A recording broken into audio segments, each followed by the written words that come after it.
ஓம் சைராம், ஜெய் சைராம். என் அன்பின் பிரியமே, உன் வீட்டிற்கு வந்து உன் சிக்கல்களையெல்லாம் தீர்த்து வைக்கப் போகிறேன். மனதார என்னை வா என்று கூப்பிடு.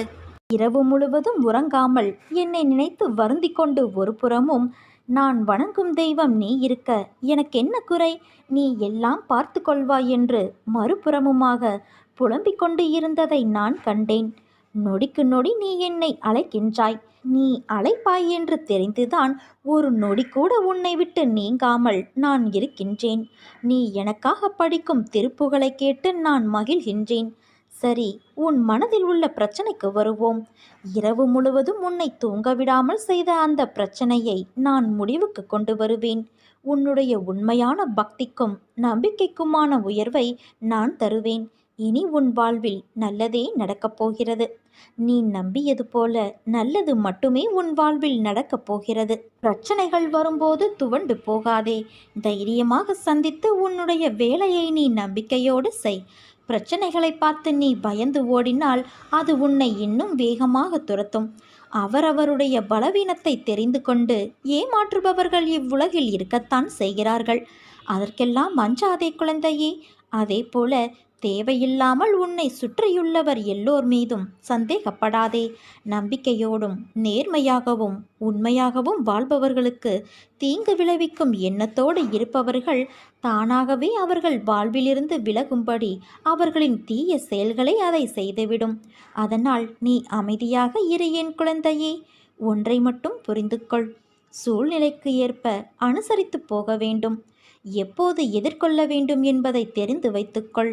உன்னை ஒருவர் மனரீதியாகவும் உடல் ரீதியாகவும் துன்புறுத்தினால் அதன் ஆரம்ப நிலையிலேயே நீ அதை தடுக்க வேண்டும்.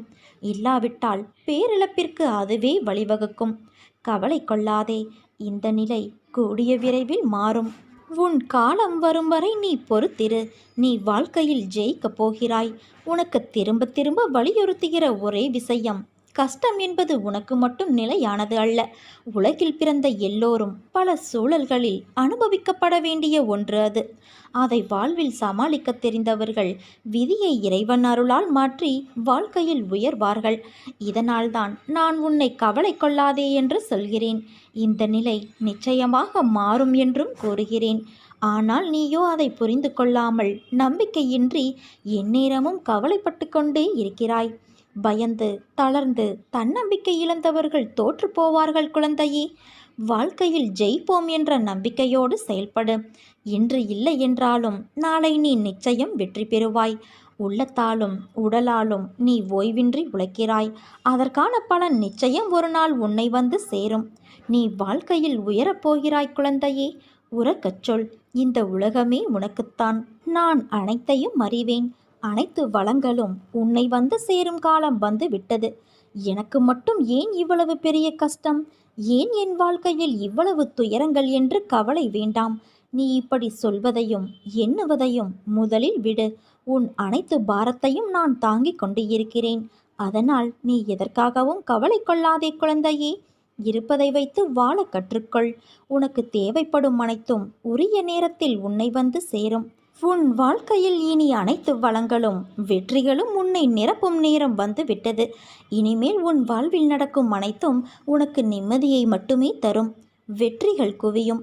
நீ போகும் பாதையெல்லாம் சொர்க்கமாய் அமையும். என்னை நம்பி இருப்பவர்களோடு நானும் எப்போதும் இருப்பேன். இதை ஒவ்வொரு நிகழ்விலும் நீ உணர்வாய்தானே. உன்னை நல்வழிப்படுத்த வேண்டும் என்ற பொறுப்பு எனக்கு உள்ளது. ஏனென்றால் என் பரிபூர்ண அருளும் ஆசிர்வாதமும் அன்பும் பெற்ற என் செல்ல குழந்தை நீ. என் தங்கமே, மனதில் உள்ள சங்கடங்களை மறைத்து கொண்டு எத்தனை நாட்களுக்குத்தான் வாழ்வது? உன் மனதிலிருந்து நீ நிம்மதியை எப்போதோ இழந்துவிட்டாய். அமைதி வெறும் வார்த்தைகளில் இருக்கிறதே தவிர மனதில் இல்லையே. வெளியே சொன்னால் கௌரவம் போய்விடும் என நினைத்து நீ மனதில் பூட்டிய விஷயங்கள் இன்று உன் உடலையும் சேர்த்து பாதிக்கும் நிலைக்கு உன்னை தள்ளி இருக்கிறது. எதையோ இழந்துவிட்டது போன்ற பரிதவிப்பிலேயே ஒவ்வொரு நாளையும் ஒரு யுகமாக நீ நகர்த்தி வருகிறாய். மெல்ல மெல்ல நீ தளர்ந்து விட்டாய். என்னை புரிந்து கொண்டு என்னை தேற்றுவார் யாரும் இல்லை என மனதில் தவிக்கின்றாய். குழந்தையே, உன்னை தேற்றுவதற்காகவும் உனக்கு உதவிகள் செய்வதற்காகவும் இதோ நான் உன்னோடு இருக்கிறேன். எதிலும் அவசரமோ பதட்டமோ கொள்ளாதே, அது பாழ்பட்டுவிடும். நிதானமான அணுகுமுறையே நடக்க வேண்டியதை கிடைக்க வேண்டியதை உனக்கு கிடைக்கச் செய்யும். காலம் மாறும், காட்சிகள் மாறும், வாழ்வும் மாறும். ஏனென்றால் உன்னோடு நான் இருக்கிறேன். என்னை நம்பி சரணடைந்தவர்கள் யாராக இருந்தாலும் அவர்களை நான் காப்பாற்றுவேன். நான் வாக்குறுதி கொடுத்திருப்பதால் என் வார்த்தையை காப்பாற்ற நான் பாடுபடுவேன். உன் துக்க நாட்கள் முடிந்து போய்விட்டன குழந்தையே. இனி நிம்மதி உன்னை நிரந்தரமாக ஆட்கொள்ளப் போகிறது. எதையும் சுலபமாக எடுத்துக்கொண்டு நடக்கப் போகிற நிலைக்கு நீ வரத்தான் போகிறாய். உனக்கு நிம்மதியும் சாந்தியும் கிடைக்கும். உன் வாழ்வில் ஏற்றங்கள் இரக்கங்கள் என அவை தந்த தாக்கங்கள் உனக்குள் இப்போதும் இருக்கின்றன. இதை நீக்குங்கள் என எப்போது என்னை நீ சரணடைந்தாயோ அப்போதிருந்தே உன் மனக்காயங்களை ஆற்றுவதற்காக நான் உனக்கு ஆறுதலாக பல நிகழ்வுகளை நிகழ்த்தியுள்ளேன். இன்னும் உனக்குள் மீதம் இருக்கும் தாக்கங்கள் அவ்வப்போது வெளிப்படுகின்றது. அவை உன்னை சோர்வடைய செய்கின்றது. என்னை நம்பு என் குழந்தையே, இது முழுமையாக மாறும். நீ நேர்மறை எண்ணங்களால் உன் வாழ்வை இப்போது அழகாக செதுக்கிக் கொண்டு இருக்கிறாய். இதை பற்றி நீ மற்றவருக்கு எடுத்துரைத்தாலும் புரியாது. உனக்கான முழுமையான மாற்றம் விரைவில் கிடைக்கும். அப்போது நீ உறுதியான தன்னம்பிக்கையுள்ள ஒரு மனிதனாய் வாழ்வை வாழ ஆரம்பித்து விடுவாய். என் துணையால் இனி உன் வாழ்வில் என்றுமே ஏற்றம்தான். உன் காரியங்கள் அனைத்தும் வெற்றி பெறப்போகிறது. விடியலை பார்க்க தவித்து கொண்டு ஏங்கியிருந்த காலத்திற்கு இனிமேல் உன்னை நான் அழைத்துச் செல்லப் போகிறேன். தயாராக இரு. என்னிடம் கேட்ட விஷயங்களுக்கு மனதிலிருந்த வலியால் மனம் வெந்து போய் நீ பரிதவித்த விஷயங்களுக்கு எல்லாம் பலன் கிடைக்கப் போகிறது. போகும் பாதை எப்படி என்றுதானே கேட்கிறாய்? நம் பாதையில் நீ பயப்படும் அளவிற்கு அங்கே உன்னை காயப்படுத்த யாரும் இல்லை. நீயும் யாரையும் காயப்படுத்தவும் முடியாது. ஏனென்றால் உன்னோடு நான் இருக்கிறேன். பச்சை நிறமுடைய பசுமையான நிலங்கள் போலத்தான் உன் பயணம் ஆரம்பிக்கும். உன் நிம்மதியும் சந்தோஷமும் அழகாய் பூத்து குலுங்கும் வண்ண மலர்களைப் போல நீ மலர்வாய். உன் வெற்றிகள் நேரறிவு போல பொங்கி எழுந்து உயர்ந்து நிற்கப் போகிறது. உன்னை நான் தவிக்கவிட்டு எங்கே போவேன்? நிமிர்ந்து நிற்க பழகிக்கொள். ஏனென்றால் இனிமேல் அதுதான் உன் காலம். நீ போராடிய காலத்தை மறவாதே குழந்தையே.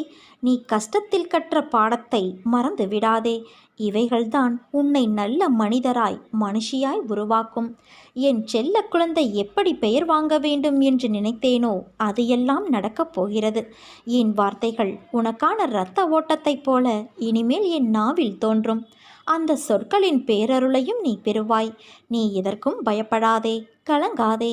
உன்னில் நிச்சயம் வெற்றி என்ற தீபத்தை நான் ஏற்றுவேன். நீ உன்னில் பார்க்கும் அனைத்துமாய் அகிலத்தின் ரூபமாய் உனக்கு நான் இருப்பேன். உலகத்தில் எது மாறினாலும் நகர்ந்தாலும் நான் உன்னை விட்டு ஒருபோதும் மகள மாட்டேன் குழந்தையே.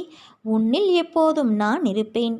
உன் அன்பின் ஆழத்தையும் பக்தியின் தூய்மையையும் விசுவாசத்தையும் எவ்வளவு உன்னதமானது என்பதை நான் அறிவேன்.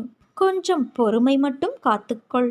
முதலில் வாழ்க்கையை நினைத்து பயப்படுவதை நிறுத்து. பயம் புத்தியை மழுங்க வைத்துவிடும். அந்த பயம் மனதில் எதிர்மறை எண்ணங்களை உருவாக்கும். அதனால் எதற்காகவும் பயப்படாதே. நீ உயிராக நேசித்த உறவு ஒன்று உன் வாசல் தேடி வரும். உன் கவலைக்கும் கண்ணீருக்கும் முடிவு வந்துவிட்டது. உன் கண்ணீரை துடைக்க ஷீரடியிலிருந்து நானே வருவேன். நானே உனக்கு துணையாக இருப்பேன். இனி கஷ்டங்கள் அனைத்தும் நீங்கி நலமுடன் வாழ்வாய். இது உன் சாயப்பாவின் சத்திய வாக்கு.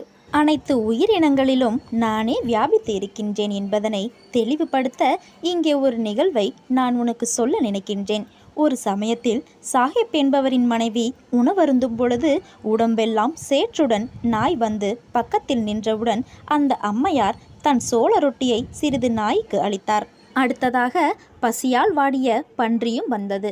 உடனே பன்றிக்கும் உணவளித்தார். இந்த நிகழ்ச்சி நடந்த பிறகு மதிய நேரத்தில் பகவானை காண சென்றார் அந்த அம்மையார்.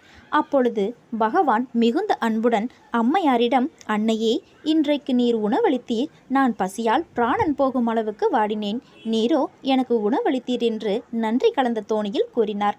இதை நீர் எப்போதும் கடைபிடிக்க வேண்டும் என்றும் இதுவே சத்தியமான சேமத்தை அளிக்கும் என பகவான் கூறினார். முதலில் பசியால் வாடுபவர்களுக்கு உணவளித்துவிட்டு பிறகு நீ சாப்பிடு. இதனை வாழ்நாள் முழுவதும் நீ கடைப்பிடி என்று பகவான் கூறினார். இந்த வழிமுறையை அந்த அம்மையாருக்கு மட்டும் அல்ல, நாமும் கடைபிடிக்க வேண்டும் என்பதற்காக சத்சரிதத்தில் குறிப்பிடப்பட்டுள்ளது. ஆனால் அந்த அம்மையாருக்கோ ஒன்றுமே புரியவில்லை. நானோ நாய்க்கும் பன்றிக்கும் அல்லவா உணவளித்தேன், எவ்வாறு பகவான் உட்கொண்டிருக்க முடியும் என்று சிந்தித்தார். அப்பொழுது பகவான் கூறினார், அன்னையே, பசியால் வாடிய நாயும் சேறு பூசிய பன்றியும் நானே என்றார். பகவானுடைய திருவாய்மொழியை கேட்ட அம்மையார் வியப்படைந்தார். பகவான் மேலும் கூறினார், அன்னையே, சில சமயம் நாய், சில சமயம் பன்றி, சில சமயம் பசுமாடு, இவ்வாறு நான் பல்வேறு சமயங்களில் பலவிதமான உருவங்களில் உலா வருகின்றேன் அன்னையே என்றார். மேலும் உயிருள்ள ஜந்துக்கள் முதல் அனைத்திலும் என்னை பார்ப்பவரையே நான் விரும்புகிறேன் என்று அறிந்து கொள்ளும் பேத புத்தியை நீ விட்டுவிட வேண்டும். அதுவே என்னை வழிபடும் முறையாகும் என்றார். அனைத்து உயிர்களிலும் வியாபித்து இருக்கின்றார் என்பதை நாம் உணர வேண்டும் என்பதற்காகவே இந்த நிகழ்ச்சி சத்சரிதத்தில் குறிப்பிடப்பட்டுள்ளது. ஆகையால் நாம் அனைவரையும் சமமாக நேசித்து அன்பு பாராட்டி அனைவருக்குள்ளும் வீற்றிருப்பது ஏகத்தின் ஒரு துளியே என்கின்ற மூல சூட்சமத்தை உணர்ந்து சாய் மாதாவின் அன்புக்கு நாம் பாத்திரமாவோம். சாய் குரு பகவான் காட்டிய நெறிமுறைகளை நாம் அனைவரும் பின்பற்றி உயர்ந்த நிலையை நாம் அடைய பெறுவோம். இந்த உலகில் குருவின் வாக்கு ஒன்றுதான் மனிதனை காப்பாற்ற முடியும். குருவை நம்பியவர்களுக்கு கேட்டதெல்லாம் கிடைக்கும். யார் யார் நினைவுகள் எப்படி இருக்குமோ பயனும் அப்படியே இருக்கும். குரு சொன்ன வார்த்தையில் நம்பிக்கை வைத்தவனுக்கு நினைத்தது நடக்கும். எனதன்பு குழந்தையே, இதயமே வெடித்து சிதறும் அளவுக்கு பாரத்தை சுமந்து கொண்டிருக்கிறாயா? ஒன்றை மறந்து விடாதே, அந்த இதயத்திற்குள் தான் இறைவன் சிம்மாசனம் போட்டு அமர்ந்துள்ளார். நீ சந்திக்கும் தோல்விகள் உன்னை நிலைகுலைய வைத்துள்ளது. உன் முகத்தில் ஒரு கலவரம், நாம் இந்த நிலையிலிருந்து மீண்டு வர முடியாதா என்று. நம்மை இதே நிலையிலேயே இறைவன் வைத்து விடுவானா என்ற பயம் உன்னுள் வந்துவிட்டது. இது உன் முகம் பிரதிபலிக்கும் கலவரத்திலேயே இறைவனுக்கு தெரிகின்றது. நீ படும் துயரங்களை இறைவன் அறியாதவனா என்ன? அப்போது ஏன் தீர்வுகளை தரவில்லை என்றுதானே கேட்கிறாய்? தீர்வுகளை உருவாக்கத்தானே உன்னுள் வந்து இறைவன் அமர்ந்துள்ளார். இறைவனை தூற்றுபவர்களுக்கே நன்மைகளை செய்யும் போது இறைவனே கதி என்று சரணாகதி அடைந்திருக்கும் உனக்கு இறைவன் செய்ய மாட்டாரா? ஒரு வினாடியில் தலையெழுத்தை மாற்றும் சக்தி இறைவனுக்கு இருக்கிறது. அந்த வினாடிதான் இன்னும் தீர்மானிக்கப்படாமல் உள்ளது. ஏனெனில் இறைவன் கொடுக்க போகும் தீர்வு நிரந்தரமானது. சில விஷயங்கள் உனக்கு கூறியது போன்ற நிகழ்வுகள் இப்போது நடக்காமல் இருப்பதை நினைத்து உனக்கு உன் கோரிக்கைகள் இறைவன் நிறைவேற்றவில்லை என தோன்றும். ஒன்றை புரிந்து கொள், நடப்பதை மட்டும்தான் உங்களுக்கு இறைவன் கூறுவார். இறைவன் உங்களுக்கு கூறிய அனைத்தையும் நிச்சயம் நிறைவேற்றுவார். உங்களை காப்பாற்ற உங்களுக்கு பக்கபலமாயிருந்து உங்களுடைய பயணத்தில் இறைவனும் பயணிப்பார் என்பதை ஒரு பொழுதும் மறவாதீர்கள். உங்கள் மனம், புத்தி, எதிர்மறை சிந்தனை, பயம், கலக்கம் என அத்தனை தேவையில்லாத தோற்றத்தையும் இறைவன் வெளியில் எடுக்கவே இத்தனை நிகழ்வுகளும் நடக்கின்றன. உங்கள் தேவைகள் அனைத்தும் பூர்த்தி செய்யப்பட்டு இறைவனின் ஆசீர்வாதங்களுடன் வந்தடையும் நாள் வெகு தொலைவில் இல்லை, மிக மிக அருகில் வந்துவிட்டது. நல்லது நடக்கும், நல்லதே நடக்கும், நல்லது மட்டுமே நடக்கும். இறைவன் உங்களோடு தான் இருக்கிறார். எங்கும், எப்போதும், என்றும், என்றென்றும் இருக்கிறார். நீ விரும்பியதை தர உன் வீட்டிற்கே வந்துவிட்டேன். மனதிற்குள் அழுது கொண்டிருக்கும் உன்னிடம் பேசவே நான் வந்துள்ளேன். நான் சத்திய தேவன், பொய் சொல்ல மாட்டேன். முழுமையான சரணாகதியடைந்து நீ கரம் குவித்தால் ஓடி வரும் நாராயணன் நான். உன் விதியை அவ்வப்போது மாற்றிக்கொண்டிருக்கும் கலியுக பிரம்மாவும் நானே. உனது இன்னல்களை அளிக்கும் ஈசனும் நானே. கோபத்தின் போது வெளிப்படும் அக்னியும் துக்கத்தின் போது வெளியாகும் கங்கையும் நானே. உன் நாசியில் வெளிவரும் வாயுவும் நானே. எங்கும் எதிலும் உனக்காக உன் சார்பில் இருக்கும் அன்பு தந்தை நான். நீ அமைதியாக இரு.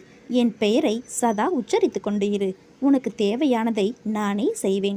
கடைசி வரை உன் கூடவே இருந்து நான் துணை செய்வேன். நான் நினைத்தால் ஒரு நொடியில் உன் நிலைமையை மாற்றுவேன். நீ கூட உணரமாட்டாய். என் வழிகள் எப்போதும் ஆச்சரியமானவை. என் மீது முழு நம்பிக்கை வைத்துப்பார். நான் உன்னிடம் என்ன கேட்டேன்? சௌக்கியமாக இருக்கிறாயா என்று கேட்டேன். அதற்கு நீயோ, நீதான் பார்த்து கொண்டிருக்கிறாயே பாபா என் சௌக்கியத்தை என்கின்றாய். எனக்கு மட்டும் ஏன் இந்த கஷ்டம்? பலவித பிரச்சனைகள் சூழ்ந்து கொள்ள இரவு முழுவதும் அழுது புலம்புகிறேனே. எத்தனை காலம்தான் இந்த துன்பமும் துயரமும் இதற்கு விடிவே இல்லையா என்று ஆதங்கத்தோடு என்னை கடிந்து கொள்கிறாய். சில சமயங்களில் தற்கொலை செய்து கொள்ளலாமா எனவும் நினைக்கின்றாய். உன் மனவேதனைகள் ஒன்று சேர்ந்து உனக்கு சோர்வை தருகின்றது. உன் முகம் வாட்டமாகி விடுகிறது. உன் குறைகளை அடுத்தவரிடம் சொல்ல நினைக்கின்றாய். சொல்ல முடியாது தவிக்கின்றாய். சில சமயம் சொல்லியும் புலம்புகின்றாய். உதவிக்கு யாரும் இல்லை, புரிந்து கொள்வார் யாரும் இல்லை என்று ஆதங்கப்படுகிறாய். உதவிக்கும் புரிந்து கொள்வதற்கும் உன் சாயப்பா நான் இருக்கிறேன். ஒன்றை நினைவில் வைத்துக்கொள். தாங்க முடியாத கஷ்டத்தை என் குழந்தைகளுக்கு நான் ஒருபோதும் தருவதே இல்லை. தன் மகன் கண்ணீரும் கம்பளையுமாக நிற்கும்போது, தன் மகன் நிர்கதியாய் அழும்போது எந்த தந்தையாவது மகிழ்வானா? உன்னோடு உன்னில் நானும் அழுகின்றேன். தைரியமாக போ. எதையும் தாங்கிப்பார். வாழ்ந்து விடலாம். இந்த சாயி உன் பின்னாலும் உனக்கு முன்னாலும் பக்கவாட்டிலும் சூழ்ந்து கொண்டு உடன் வருகிறான் என்பதை நினைவில் கொண்டு என் பெயரை உச்சரித்து வா. அனைத்தும் உனக்கு சுபமாக முடியும். நீ அதிகமாய் கவலைப்பட்டு கொண்டிருக்கும் விஷயத்தில் விரைவில் தீர்வு கிடைக்கப் போகின்றது. உன் வாழ்க்கையில் நீ சிந்திய அத்தனை கண்ணீருக்கும் உன் அப்பா நான் கொடுக்கும் சீதனமாய் உனக்கான எல்லா அம்சங்களும் நிறைந்த எதிர்காலம் காத்து கொண்டிருக்கின்றது. உன்னையும் உன் வாழ்க்கையும் நிறைவுடையதாய் நான் ஆக்குவேன். எல்லாம் கூடிய விரைவில் முடிவரும். அதுவரை உன் சாயப்பாவின் மேல் நம்பிக்கை வைத்து சற்று பொறுமையாக இரு. உனக்கான நற்பலன் நிச்சயம் உன்னை வந்து சேரும். அடுத்தவர்களின் செயல்களை பற்றி நீ சிந்திக்கும் போது, பிறரது செயல்களால் பாதிக்கப்பட்டு நீ கவலைப்பட்டு கண்ணீர் விடும்போதும் எனது மனம் மிகவும் வேதனைப்படுகிறது என்பதை நீ அறிவாயா? எனக்கு நீதான் முக்கியம்.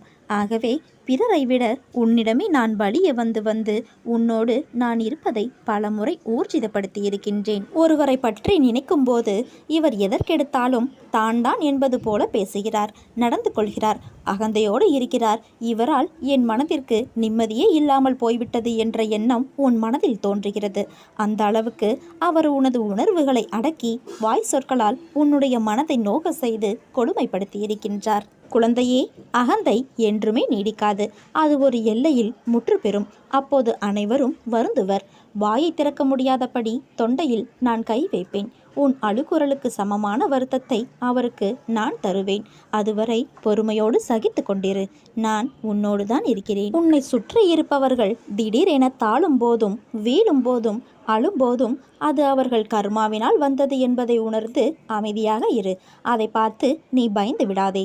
நான் எதுவரை உனது அசைக்க முடியாத நம்பிக்கையாக இருக்கின்றேனோ அதுவரை உனக்கு எந்த தீங்கும் வராது. கர்மங்களை குறைத்து கொள்ள வழி அதை தைரியமாக அனுபவிப்பதே ஆகும்.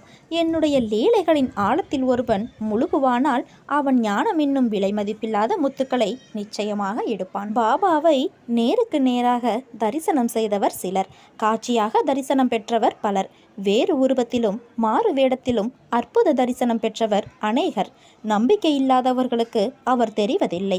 நம்பிக்கை உள்ளவர்களுக்கு அவர் எங்கிருந்தாலும் தரிசனம் தருவார். மக்களுடைய மனசாய்வு எப்படியோ அப்படியே நேரடி அனுபவம் ஏற்படுகிறது. நீ நம்பிக்கையோடு இருந்தால் நல்லதே நடக்கும்.